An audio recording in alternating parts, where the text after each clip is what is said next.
May kumakalat na isang blind item patungkol umano sa isang show na nanganganib mawala sa ere.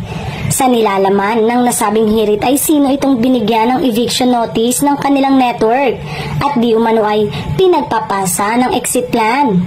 Dagdag pa ay may special meeting pa raw na magaganap para talakayin ng exit plan nila dahil ilang buwan na silang hindi nakakabayad sa kanilang main producer at may-ari ng network. Anong show ito?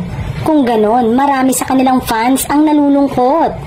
Marami namang nagkomento na malabo umano na it's showtime ang tinutukoy ng nasabing blind item dahil bukod umano sa mataas na ratings na ibinibigay ay wala naman umanong may produce na sariling noontime ang GMA at ayaw tumaya nito lalo na sa mga baguhan pagdating sa hosting at pagpapasaya ng tanghalian.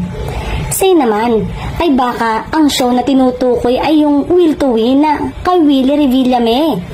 Aminado nga ang TV host na mababa ang kanilang ratings kumpara sa mga kasabayan nilang programa sa kalaban na network.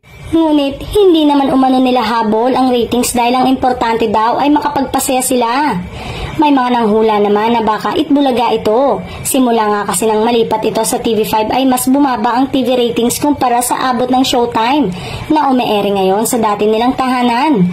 Ngunit kumpiyansa naman ang mga host maging ang mga Dabarkads fans na hindi mawawala ang kanilang programang Itbulaga dahil sa lawak na rin ang audience nito. Well, abang-abang na lang tayo mga ka-showbiz kung may katotohanan ba ang nasabing blind item na ito.